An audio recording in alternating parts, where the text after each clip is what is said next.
चंद्र ठीक करो, हमें यह ज्ञात नहीं कि लुब्धक कब जग जाएगा। हाँ हाँ ज्ञात है मुझे, किंतु यार कुछ तो अवश्य होगा जिससे कि मैं अपनी माँ के संदर्भ में जानकारी प्राप्त कर पाऊं। जाओ ढूंढो, हर स्थान खोजो, इससे पहले कि धूल लुब्धक होश में आ जाए। हमें ढूंढना ही होगा।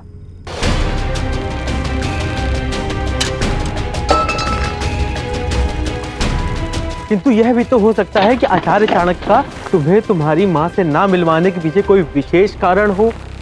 देखो, आज तुम सब सुनिश्चित कर ही दो कि तुम मेरे साथ हो या उस खुली शिखा वाले ब्राह्मण के साथ, क्योंकि अब इस जन्म में तो मैं और वो कभी साथ नहीं हो सकते।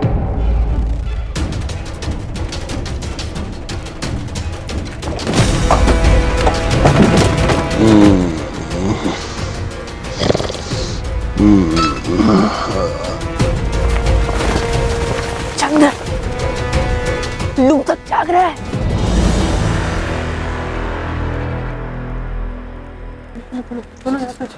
नहीं, जब तक मुझे मेरा संदूक नहीं मिल जाता कोई कहीं नहीं जाएगा। चंद्र, हमने सब जगह देख लिया, यहाँ कुछ भी नहीं है। कुछ तो अवश्य होगा, प्रत्यक्ष नहीं तो परोक्ष ही सही। कोई तो ऐसी निशानी होगी जो मुझे मेरी माँ तक पहुंचा।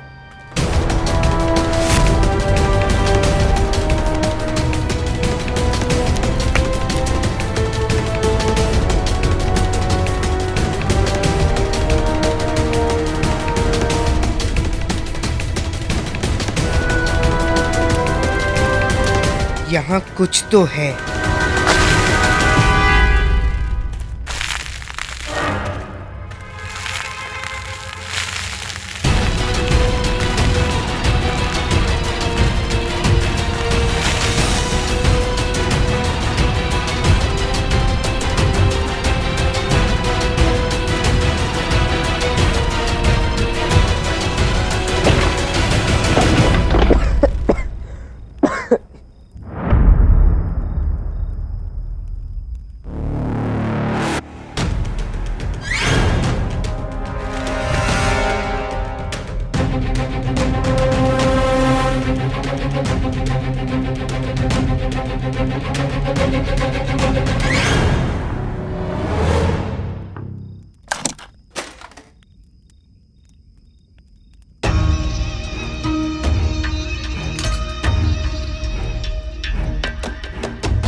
पीपलीवन, पीपलीवन लिखा है इस पर तो, परंतु ये पीपलीवन की पोशाक लुब्धक के पास क्या कर रही है? यह सुराग तो तुम्हें मिल गया चंद्र, किंतु इस विषय में तुम्हारे संदेह को कौन दूर करेगा? मैं धनानंद की दासी नहीं हूं, मैं एक क्षत्राणी हूं, पीपलीवान की रानी। महल में कोई है जो इस संदर्भ में मेरी सहायता कर सकता है।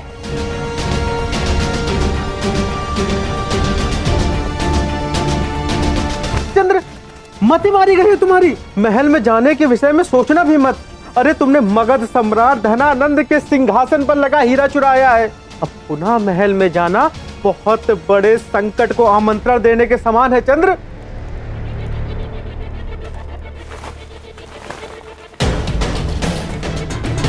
यदि इस संकट से मुझे मेरी माँ के विषय में जानकारी प्राप्त हो सकती है तो मैं महल क्या यमलोक तक जाने को सज्ज हूं।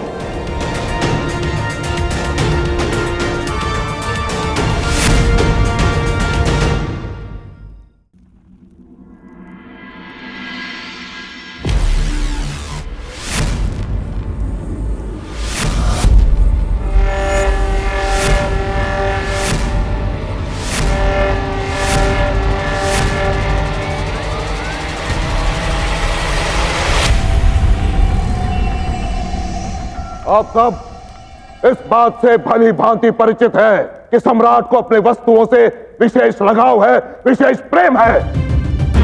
कोई वो वस्तु चोरी कर ले, इसके विचार मात्र से सम्राट को घृणा है। और आज यहां यही हुआ। उनकी विशेष वस्तु, इस सिंहासन का हीरा चोरी हुआ है। यदि आप में से किसी को भी जानकारी है तो अभय होकर समक्ष आए और सत्य बताए।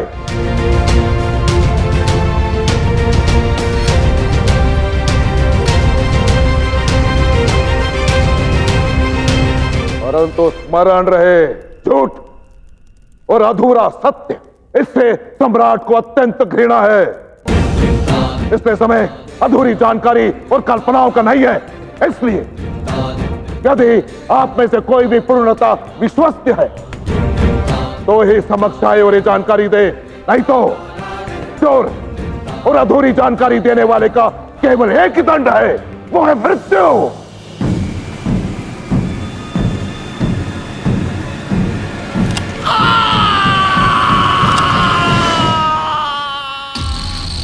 यदि आप में से किसी को भी यह जानकारी नहीं है तो सम्राट किसी को भी पात्र समझकर दंड दे सकते हैं। सेनापति भद्रसाल, रात्रि में जितने भी सैनिक थे उन सबको सम्राट के समक्ष उपस्थित करो। और तुम सब जब तक चोर और वो हीरा नहीं मिल जाता, संदेह के घेरे में हो। जिस दिन वो चोर मिल गया, उसी क्षण मैं स्वयं अपने हाथों से उसका सर धड़ से अलग कर दूंगा।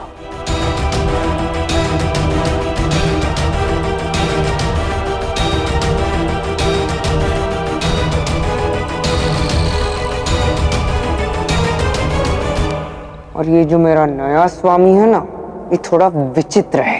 मुझसे ऐसे ऐसे काम कराता है जो मैं करना ही नहीं चाहता। कहीं ये हीरा चंद्रगुप्त ने तो नहीं चुराया?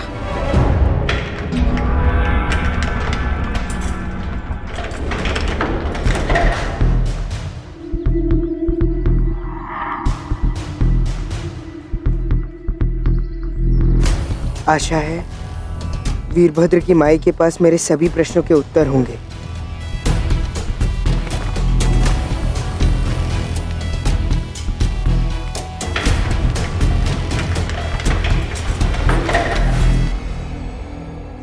और सब कुशल मंगल? तुम आज बहुत विलंब से आए हो। हाँ, वो आप थोड़ी देर से खुली थी।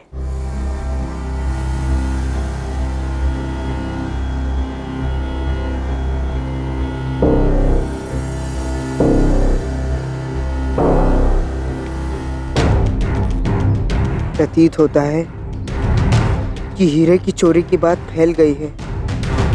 चल क्या रहा है यहाँ?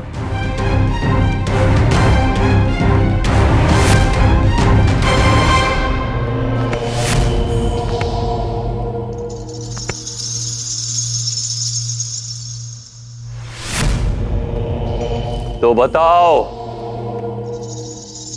कैसे हुआ ये?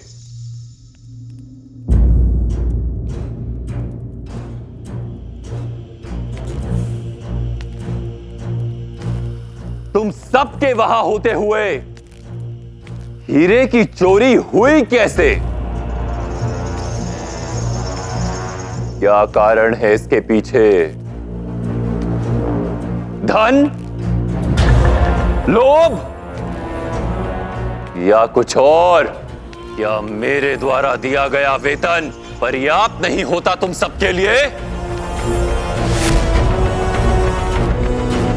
बोलो।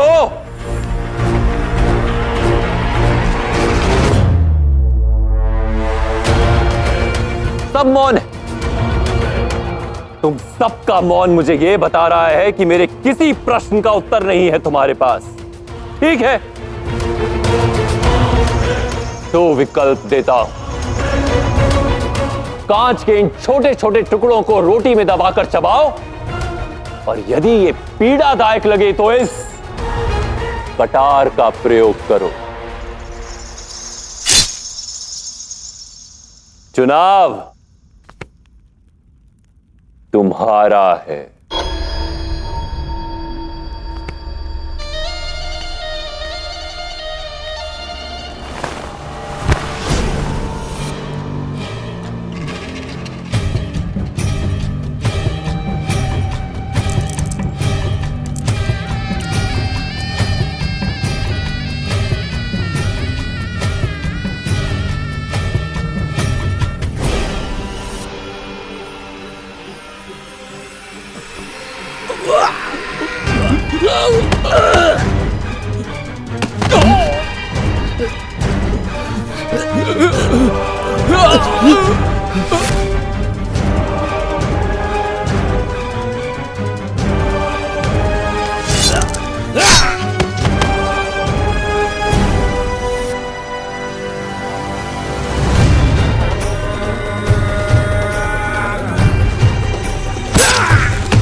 बदसाल, ये तो सब अच्छे सेब निकले।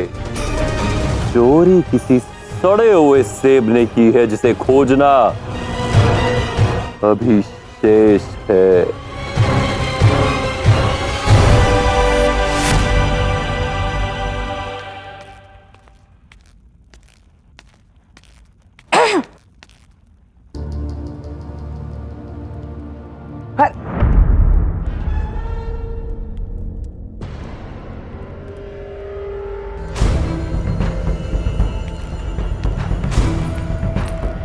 सुनो चंद्र। अरे माई, अच्छा वो जो आप मुझे यही मिल गई।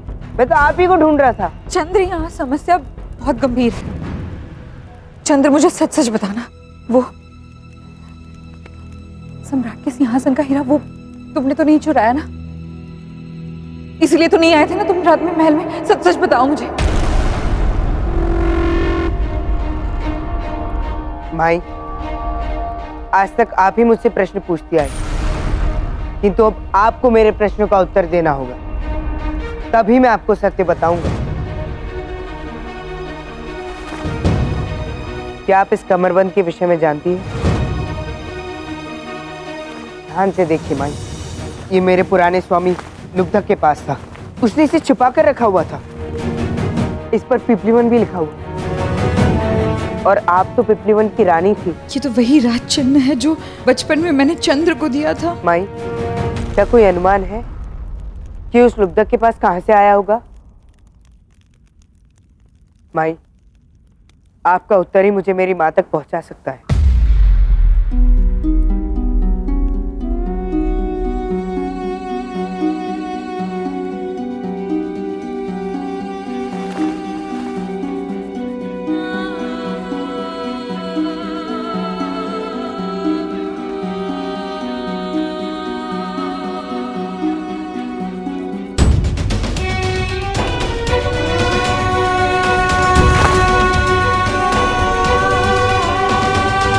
क्या सोच रहे आप माई?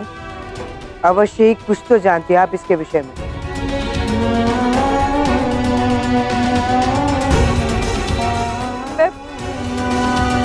कहाँ गया वो अंगरक्षक चंद्रगुप्त? यही तो था।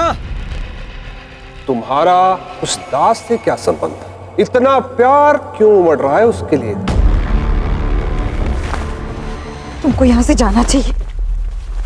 उन्होंने तुम्हें यहाँ देख लिया तो जाओ, जाओ। नहीं माई, पहले मुझे मेरे प्रश्नों के उत्तर दो। कुछ तो जानती हैं आप इस कमरबंद के विषय में, तो आप मुझसे छिपा रही हैं। चंद्र, तुम अभी जाओ। उन्होंने तुम्हें मेरे साथ देख लिया तो नहीं, तुम जाओ, अभी जाओ, यहाँ से जाओ। अरे बंधु, किसे ढूंढ रहे हो? ये रहा वो। हाँ हाँ हाँ, तो मैं तो यही था।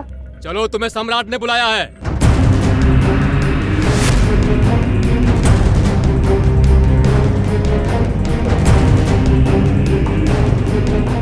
अच्छा चलो।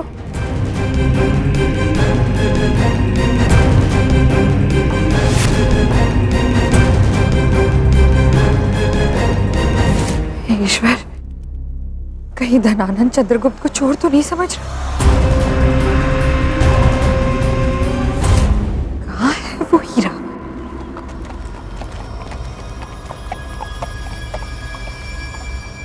हे भगवान, ये तो वही हीरा है। तुम तो मगध के जाने माने जौहरी हो, मुझे सब कुछ बताओ इसके बारे में।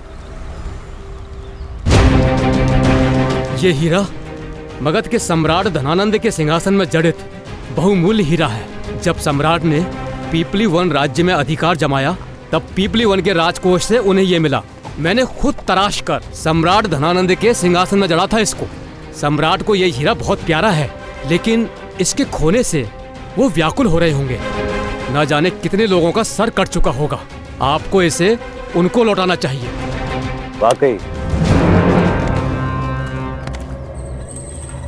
क्या हुआ यमनराज? मैंने कोई आपत्तिजनक बात कही हो तो कृपया क्षमा करें मुझे। चलो माफ किया। बस मुझे इतना बताओ, ये जितना चमकदार है उतना मजबूत भी। जी महाशय, पूरी पृथ्वी पर हीरे से ज्यादा कठोर कोई चीज नहीं। ये जितना ज्यादा चमकीला उतना ज्यादा कठोर। धातु भी काट सकता है ये। शुक्रिया।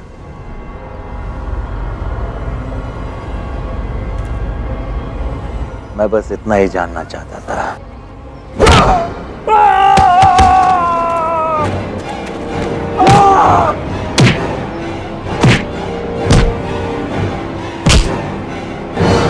अब तुम्हें इस हीरे की ताकत का पता चल गया होगा। अब बारी है तुम्हारे शाह की, और बहुत जल्द उसे महसूस हो जाएगा कि सेल्यूकस इस हीरे से कहीं ज्यादा कठोर और कातिलाना है।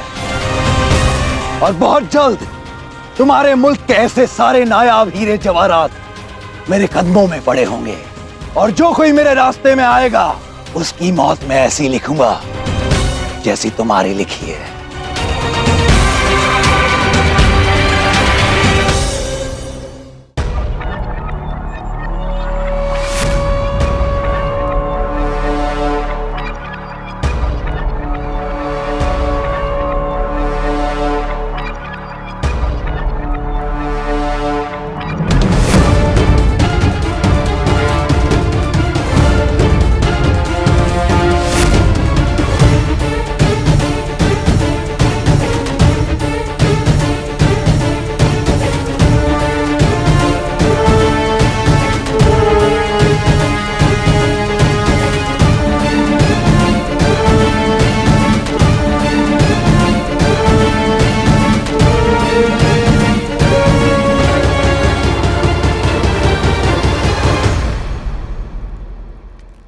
यहां उपस्थित सभी अधिकारी मुझे सदा ये चिताते रहे कि मैं तुम पर आवश्यकता से अधिक विश्वास कर रहा हूं, किंतु मैंने किसी की नहीं सुनी।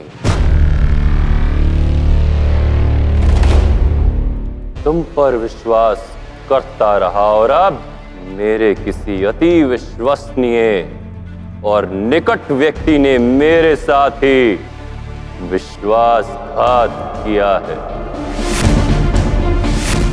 मेरे महल में मेरे सिंहासन पर जड़ित अति मूल्यवान हीरा चोरी हो गया। क्या तुम्हें इस संदर्भ में कुछ कहना है, दास?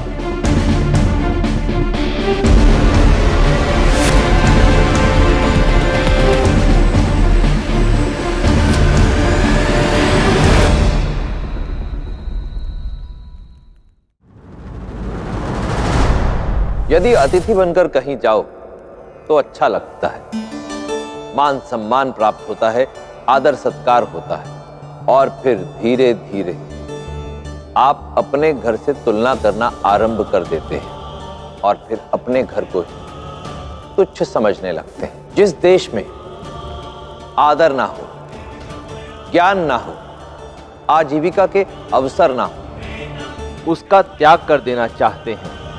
परंतु यदि अपना घर असुंदर हो तो उसका त्याग नहीं करते, उसे ही सुंदर बनाते हैं।